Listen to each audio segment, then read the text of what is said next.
प्रकार की शिक्षा आप अपने पुत्रों को कथा भागवत से ही प्रदान कर सकते हैं। ये अवसर है जो खोने योग्य नहीं है। कल हमने सुना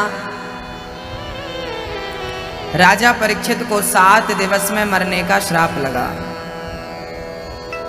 जिस व्यक्ति को जल्दी मरना हो, मात्र 7 दिन बाकी हो, उसे क्या करना चाहिए? राजा परीक्षित ने सुखदेव जी को प्रणाम करते हुए कहा, हे गुरुदेव, मुझे 7 दिन में मरना है, बताइए मैं क्या करूं? सुखदेव जी बोले कि आपको मृत्यु से भय करने की जरूरत नहीं है, डरने की जरूरत नहीं है। मृत्यु से वही लोग घबराते हैं जिन पर कृष्ण की कृपा नहीं होती। जिन पर कृष्ण की कृपा होती है उन्हें मृत्यु से भी घबराना नहीं चाहिए, बिल्कुल नहीं घबराना चाहिए।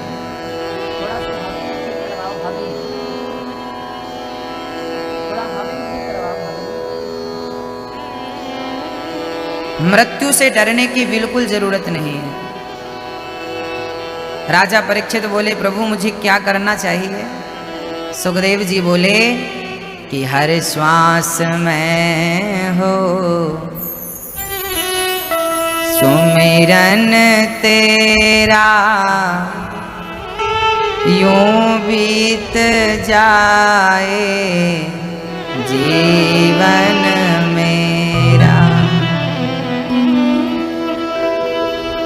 नैनों की खिड़की से तुझको पल पल मैं निहारूं,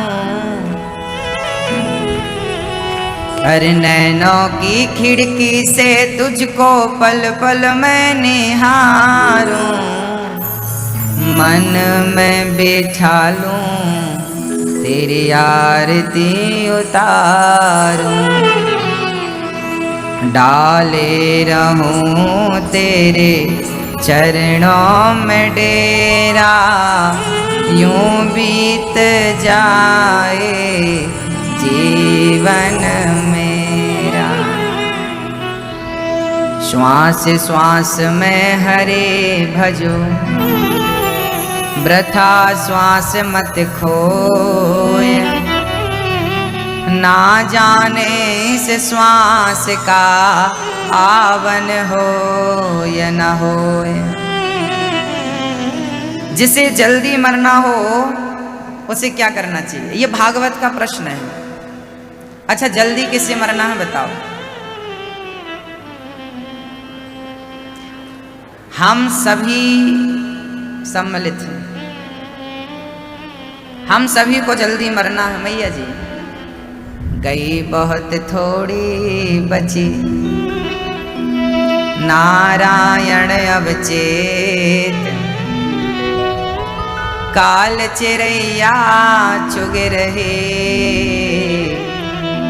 निस दिन आयु खेत।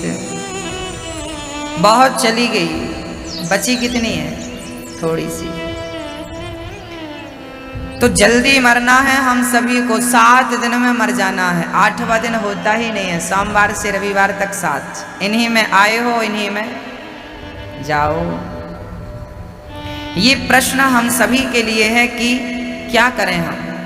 बोले हम सभी को भगवान की शरण में चले जाना चाहिए। और तस्मात् भारत सर्वात्मा भगवान ईश्वरो हरिः,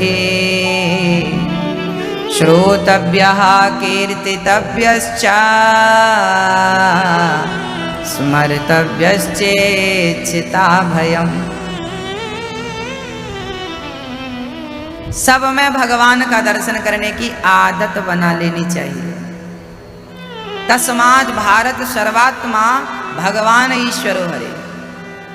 जिसे जल्दी मरना हो उसे सब में किसका दर्शन करना चाहिए? सबके भीतर किसका दर्शन करना चाहिए? परमेश्वर का, ईश्वर का, भगवान का। क्यों क्यों दर्शन करें? क्योंकि सबके भीतर वही है। ईश्वर कहाँ रहता है? हम सबके भीतर रहता है। कैसे रहता है? जैसे दूध के भीतर घी रहता है। दूध के अंदर घी है या नहीं? परंतु बिना मंथन के क्या दिखाई पड़ता है? जैसे दूध के कण कण में घी छिपा बैठा है, ऐसे हम सबके हृदय में मेरा कृष्ण छिप करके बैठा है। कभी प्रेम हो और मिलन की तड़प हो, उत्कंठा हो, तो वो इसी हृदय से प्रकट होकर आपके समक्ष खड़ा हो जाता है।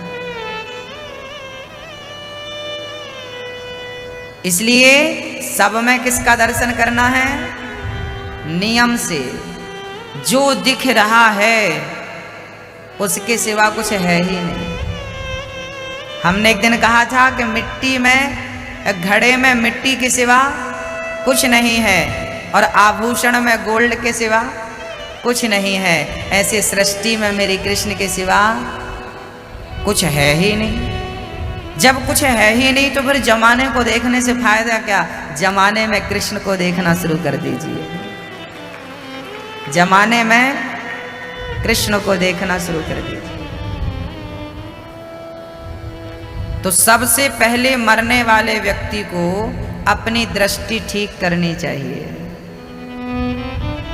एक सज्जन बोले, गुरुजी हमें लाल रंग बहुत पसंद है, कुछ ऐसा करो कि इंदौर में सब लाल ही लाल हो जाएं, सबके घर लाल, सबके वस्त्र लाल, सबकी गाड़ी लाल, और सारे आदमी भी लाल, और सारे पेड़ पौधे में भी लाल कर दो। क्या संभव है? बताओ, संभव है? आप कह रहे हो नहीं, हम कह रहे हैं संभव है, पॉसिबल है। Nothing is impossible, everything is possible. सब कुछ संभव है। थोड़ा बुद्धि तो लगाइए। सामने वाला कह रहा है कि सबको लाल कर दीजिए। हमने कहा सबको लाल करने की जरूरत ही नहीं है, तू लाल कलर का चश्मा पहन ले, जहां देखेगा सब लाल ही लाल नजर आएगा। समाधान। जमाने का इलाज करने की जरूरत ही नहीं है, बस आंखों का इलाज कर लो। चश्मा कैसा पहन लो? लाल, सब लाल। जिस दिन तुम भक्ति का चश्मा पहनकर संसार को देखोगे, सच कहता हूं मेरी माँ, कण कण में कृष्ण को पाओगे, कण कण में कृष्ण को पाओगे। केवल चश्मा लगाने की जरूरत है। कौन सा चश्मा? केवल भक्ति का चश्मा, प्रेम का चश्मा, विश्वास का चश्मा, श्रद्धा का चश्मा। इसलिए वृंदावन में वृंदावन का बंदर चश्मा निकाल कर ले जाता है। आप कभी चश्मा लगाकर वृंदावन जाएं तो सावधान, वृंदावन का बंदर आपकी आंखों से चश्मा निकाल कर ले जाता है। यकीन ना हो तो जाकर देख लो। अभी 18 अगस्त से कथा है, इसके बाद वही है। आप आइए, ब्रज 84 कोष की परिक्रमा में सम्मिलित होइए, और ब्रज वहां पर भागवत की कथा भी होगी वृंदावन में, और गाड़ियों के द्वारा ब्रज 84 कोष की परिक्रमा भी होगी रोज। बड़ी लंबी परिक्रमा है, 1 दिन 2 दिन 3 दिन में पूरी नहीं होती। पूरा जब तक कथा होगी परिक्रमा चलती रहेगी, और वो परिक्रमा गाड़ियों से है। कहते हैं जो 84 कोष की परिक्रमा लगा लेता है, वो 84 लाख योनियों से मुक्त होकर के भगवान के धाम को पहुंच जाता है। संसार के हर बंधन से मुक्त हो जाता है वो प्राणी जो ब्रज 84 कोष की परिक्रमा लगा लेता है। उस परिक्रमा को जीवन में एक बार मरने के पहले अवश्य लगाइएगा। हाँ, वो परिक्रमा, उस परिक्रमा को लगा लिया। कहते हैं कि ब्रज भगवान का हृदय है, भगवान ही ब्रज के रूप में है। तो जब 84 कोष की परिक्रमा लगती है तो भगवान के संपूर्ण हृदय की परिक्रमा लग जाया करती है। जिसमें नंदगांव, बरसाना, गोकुल, गोवर्धन, तमाम ठाकुर की जहाँ जहाँ लीलाएं हुई, उनके चरण जहाँ जहाँ पड़े, सारी लीलाएं हो गई, सारी परिक्रमा हो गई। तो दृष्टि बदलने की जरूरत है। क्या बदलना है? चश्मा कौन सा? वृंदावन का बंदर चश्मा क्यों ले जाता है? वो बंदर कहता है कि जमाने को बहुत देख लिया चश्मा लगाकर, अब वृंदावन आया है, अब ये कांच का चश्मा उतार और भक्ति और प्रेम का चश्मा लगाकर देख, तुझे इस वृंदावन के कण कण में मेरे गोविंद का दर्शन होगा। इसलिए तस्मात् भारत सर्वात्मा भगवान ईश्वरो हरे, सीए राम मैं सब जग जानी। एक बार बोलिए मेरे साथ, सीए राम मैं सब जग जानी, करहूँ प्रणाम जोरी जुग पानी। गोस्वामी तुलसीदास जी कह रहे हैं कि सीए राम मैं पशु को, पक्षी को, कुत्ता को, बिल्ली को, स्त्री को, पुरुष को, वृक्षों को, पक्षी को, मछली को, जिसे मैं देखता हूँ उसे मैं किस रूप में देखता हूँ? सीए राम मैं राम के रूप में देखता हूँ, कृष्ण के रूप में देखता हूँ। ये कथा भागवत किसके लिए है? याद रखना मेरी माँ, जब तुम सच्चे भाव और सच्चे हृदय से हर जगह ईश्वर का दर्शन करते हुए भाव को लेकर जब कथा में बैठोगी ना, तो इस कथा का फल और इस कथा में आनंद 10 गुना अधिक प्राप्त होगा आम व्यक्ति से। आपकी दृष्टि अच्छी होगी, सोच अच्छी होगी। श्रोतव्यः, अधिक से अधिक हमें क्या सुननी चाहिए? कथा। अच्छा, कथा ज्यादा क्यों सुननी चाहिए? ज्यादा कथा इसलिए सुनना चाहिए क्योंकि आप जिसके बारे में ज्यादा सुनते हैं उससे प्रेम हो जाता है, उससे मिलने की प्रबल इच्छा होने लगती है। आप किसी व्यक्ति के बारे में सुनिए तो आपको लगेगा काश हम इनसे मिल लेते। जब आप दुनिया वालों के बारे में सुनते हैं ना, तो उनसे मिलने की उत्कंठा होती है, और भगवान की कथा को सुनकर भगवान के बारे में सुनेंगे तो गोविंद से मिलने की उत्कंठा जागेगी, और वही उत्कंठा आपको गोविंद के चरणों तक पहुंचाएगी। इसलिए अधिक से अधिक क्या सुननी चाहिए? फिजूल की बातें नहीं सुननी चाहिए। बहुत सारा टाइम फेसबुक व्हाट्सएप पे नहीं लगाना चाहिए, बहुत सारा टाइम गपशप में नहीं लगाना चाहिए। ये समय बहुत अनमोल है। आप दुनिया की हर चीज पैसों से खरीद सकते हैं, पर अपना वक्त, अपना बीता हुआ समय क्या आप खरीद सकते हैं? है ना? कभी नहीं खरीद सकते। इसलिए दुनिया का सबसे समझदार व्यक्ति वही है जो अपने समय का सदुपयोग करता है। इसलिए जीवन में कभी भी समय का दुरुपयोग नहीं होना चाहिए, आपके द्वारा, आपके द्वारा, हमारे द्वारा। हर वक्त भगवान का चिंतन हो, काम धाम कर लो और फिर बैठ जाओ। सारी गोपियाँ, वृंदावन की गोपियाँ बैठ जाती थीं और बैठकर श्री कृष्ण का चिंतन करने लगती थीं। बच्चों को दूध पिलाना, झाड़ू करना, गाय की सेवा करना, पति की सेवा, परिवार की सेवा करने के बाद जो समय बचता था वो गोपियाँ उस समय में कृष्ण की चर्चा किया करती थी। और वो काम करती थी ना, भोजन बनाती थी ना, गोपियाँ जब रोटी बनाती थी ना, तो रोटियाँ इसलिए बनाती थी कि आज ये रोटी बहुत बढ़िया फूली है, बड़ी सुंदर है, आज साग बहुत अच्छी है, दाल बहुत अच्छी है, और ये अच्छी इसलिए बनी है कि मेरे कृष्ण को खाना है, कृष्ण को भोग लगाना है। ये व्यंजन, ये खीर, ये पूड़ी, ये दाल, ये सब्जी, ये चावल जो भी मैंने बनाया है वो सब कृष्ण के लिए बनाया। आप बनाइए भोजन, खिलाइए बच्चों को, पर भाव ये रखिए कि ये मेरा भोजन बनाया हुआ, मेरे हाथ से बनाया हुआ मेरे गोविंद के मुंह तक पहुंचेगा, मेरे गोविंद इसका भोग लगाएंगे। इस भाव से भोजन बनाना चाहिए कि मेरे द्वारा बनाया भोजन भगवान के लिए है। और जब भगवान के भाव से भोजन बनाएंगे और बनाकर तुलसी का पत्ता डालकर समर्पित कर देंगे, वो पूरा भोजन प्रसाद बन जाएगा। और वो प्रसाद जब आपके बच्चे खाएंगे, आप खाएंगे, तो उस प्रसाद को ग्रहण करने से आपकी बुद्धि निर्मल होगी और घर में भक्ति भाव, प्रेम का, सुख और शांति का माहौल बना रहेगा। जिस घर में बिना भोग लगे लोग ग्रहण करते हैं, वो लोग अन्न नहीं, अन्न के रूप में पाप ग्रहण करते हैं। हमारे घर पर जो दाल चावल सब्जी रोटी बनती है ना, उस भोजन पर सबसे पहला अधिकार भगवान का होता है। इसलिए जब थाली आए तो तुलसी का पत्ता जरूर डालना चाहिए। और तुलसी का पत्ता डालकर थाली के सामने बैठकर हाथ जोड़कर जरूर कहना चाहिए, हे प्रभु, हे गोविंद, आपका दिया प्रसाद मैं आपको समर्पित कर रहा हूँ। मेरे घर में जो भी है सूखा रूखा वो आपके चरणों में है। दोनों हाथ से थाली उठाओ और भाव बनाओ कि भगवान हमारे भोजन को ग्रहण कर रहे हैं। और भाव बनाने के बाद, उनको खिलाने के बाद उस थाली पर अब आपका अधिकार हुआ, क्योंकि अब वो थाली में जो कुछ है वो क्या बन गया, वो प्रसाद बन गया। और प्रसाद का अर्थ क्या होता है? प्रा मतलब प्रभु का, सा मतलब साक्षात, दा मतलब दर्शन। प्रभु के साक्षात दर्शन का नाम ही प्रसाद होता है। प्रसाद की महिमा शायद आपको नहीं पता हो। सत्यनारायण भगवान की कथा आपने सुनी कभी? सत्यनारायण भगवान की कथा में पंडित जी एक कथा सुनाते हैं। एक राजा था, कुछ लोग बगीचे में बैठकर सत्यनारायण भगवान की कथा कर रहे थे।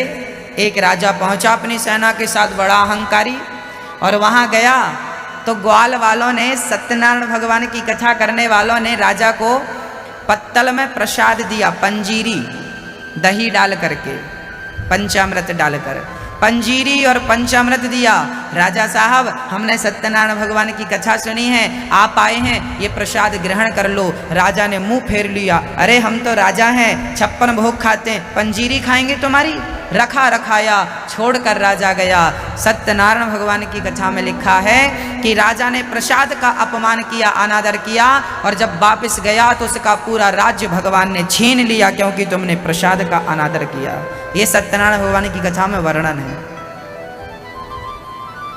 अर्थात ये बात क्यों कही गई? क्योंकि आपसे और हमसे कभी भी प्रसाद का अनादर ना हो,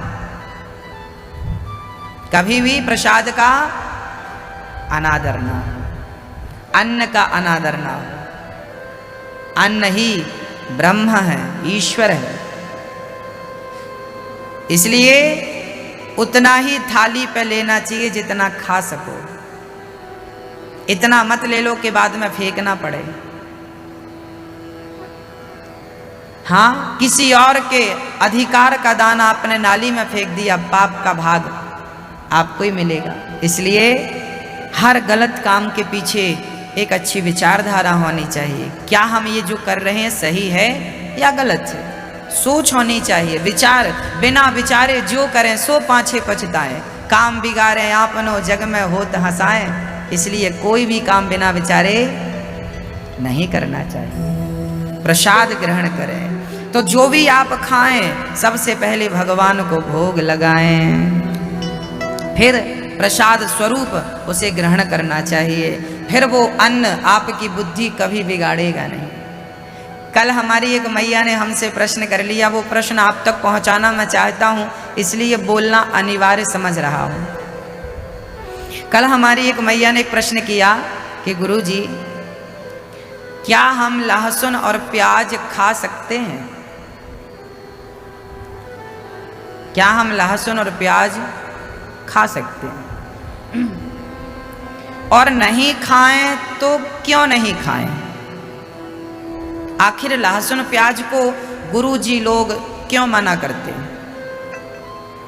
अब मैं आपको अपनी राय रखूंगा, ये मेरी पर्सनल सोच है। क्यों नहीं खाते मैं सब कारण बताऊंगा, और इसमें एक मेरी छोटी सी अपनी विचारधारा है, वो भी आप तक पहुंचाऊंगा। लहसुन प्याज का भोग भगवान को क्यों नहीं लगता, पहले ये समझ लीजिए। क्योंकि जब समुद्र मंथन हुआ था तो मंथन में अमृत निकला था। उस अमृत के लिए ना देवासुर संग्राम हुआ था। वो संग्राम जब हुआ तो राक्षसों ने अमृत को छीन लिया था, धोखे से ले लिया। तब मोहिनी भगवान आए। भगवान नारायण ने मोहिनी का अवतार धारण किया और अमृत लेकर देवताओं को भगवान अमृत पिलाने लगे। तो सूर्य और चंद्रमा के बीच में ना राहु प्रवेश कर गया और धोखे से उस अमृत को राहु ने पी लिया। सूर्य चंद्रमा ने इशारा किया, प्रभु ये तो राक्षस है, देवताओं का रूप बनाकर धारण कर लिया अमृत। भगवान ने तुरंत सुदर्शन से सिर काट दिया। अब वो राहु ने अमृत पिया था कि कुछ बूंद अंदर चली गई, तब तक सिर कट गया, तो मुंह से जो गले से नीचे उतर रहा था वो कुछ बूंद अब धड़ अलग हो गया, तो वो कुछ 2 बूंदें जमीन में गिर गईं। वो अमृत की 2 बूंदें जमीन में गिरी तो 1 बूंद बन गई लहसुन, 1 बूंद बन गई प्याज। इसलिए आयुर्वेद में लहसुन और प्याज को अमृत कहा जाता है। आयुर्वेद में लहसुन प्याज को क्या कहा जाता है? अमृत कहा जाता है। लहसुन प्याज खाना चाहिए, पर कब खाना चाहिए और किस मात्रा में खाना चाहिए वो समझिए। बहुत गर्मी पड़ रही है तब आप प्याज का रस पी सकते हैं। बहुत सर्दी पड़, क्योंकि प्याज ठंडी होती है, और बहुत सर्दी पड़ रही है तो सरसों के तेल में लहसुन को पका करके आप 2-4 खा सकते हैं ताकि आपको सर्दी ना लगे। आयुर्वेद में लहसुन प्याज का स्थान है।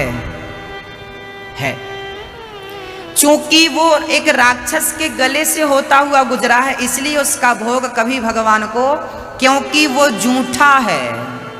क्या आप भगवान को जूठा खिलाएंगे? तो राहु के गले से जो अमृत गिरा था वो जूठा हो गया और उसी की लहसुन प्याज हो गई, तो वो अमृत जूठा है, लहसुन प्याज जूठा है, इसलिए भगवान को भोग नहीं लगता। और संत जन कहते हैं ये तामसी भी होता है।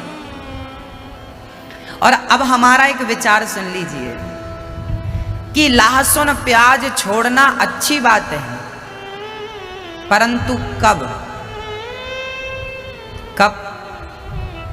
एक मैया बोली, गुरुजी मैं तो लहसुन प्याज नहीं खाती,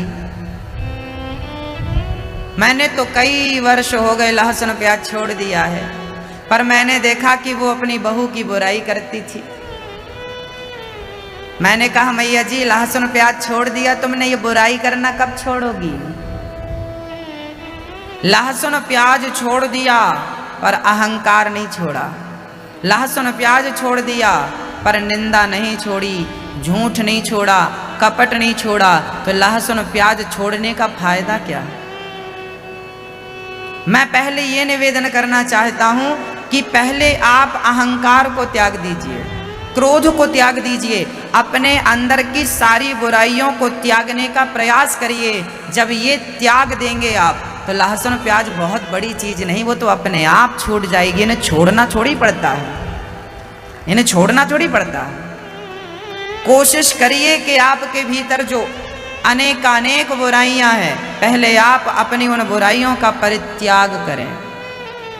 लहसुन प्याज बहुत बाद का सब्जेक्ट है, जरूरत पड़े तो दवाई के तौर पर आप ले सकते हैं, केवल दवाई के। तो फिर लहसुन प्याज का मना क्यों किया जाता है? इसलिए मना किया जाता है क्योंकि अभी आप लोग भागवत सुन रहे हैं तो आपके अंदर ना भक्ति है, प्रेम है, आपके अंदर की भक्ति जाग गई है, बिल्कुल प्रफुल्लित है, आनंदित है। अब वो भक्ति आप अगर तामसी भोजन करेंगे, मांसाहार करेंगे तो आपकी बुद्धि भ्रष्ट हो जाएगी। आज आप भक्त हैं, आज आपको भगवान के चरणों में प्रेम है, पर आप गलत भोजन करेंगे तो ये प्रेम समाप्त हो जाएगा और आपकी बुद्धि भ्रष्ट हो सकती है, बिगड़ सकती है। इसलिए सात्विक भोजन करना चाहिए कि हमारे अंदर जो प्रेम है कृष्ण का, वो प्रेम बना रहे, जीवन भर बना रहे। भक्ति प्राप्त कर लेना बड़ी बात नहीं है, पर भक्ति को बनाए रखना बहुत बड़ी बात है। समझ रहे हैं मैं क्या कह रहा हूं मेरी माँ? भक्ति आ जाना, आप सबके हृदय में भक्ति आ जाती है, पर आती है दिन, 2 दिन, 4 दिन, हफ्ते, महीने, रुकती है, फिर जैसे थे वैसे हो गए। अब भक्ति आ गई है, प्रेम जाग गया है, तो उसे बरकरार भी तो रखना है, बनाए भी तो रखना है। तो बनाए रखने के लिए आपको लहसुन प्याज का त्याग करना पड़ेगा, क्योंकि आप वो खाएंगे तो आपकी बुद्धि फिर आलसी हो जाएगी। आप अभी सवेरे 4 बजे उठ रहे हैं, 5 बजे, चलो गुरुजी ने कहा सवेरे उठना चाहिए, मानव धर्म है, सवेरे उठ करके सूर्य भगवान को जल, सीताराम सीताराम, सारे अच्छे काम कर रहे हैं। पर धीरे धीरे फिर आप, अरे कल तो कर लिया था पूजा, बस थोड़ा सो लेते, फिर धीरे धीरे वही स्थिति आ गई जो थी। यदि आपके अंदर भक्ति आई है, प्रेम जागा है, तो उसे संभालना, उसे बरकरार रखना आपकी जिम्मेदारी है। क्योंकि ये चीज आती है तो ऐसा मत समझ लेना कि आती है तो जाती नहीं है। सद्भाव कभी कभी जागते हैं, याद रखना। अच्छे ख्याल, अच्छे विचार मानव जीवन में कभी कभी जन्म लेते हैं, और इनको जन्म लेने के बाद यदि इनको आपने धारण नहीं किया, इन्हें प्रेम और भक्ति का जल डालकर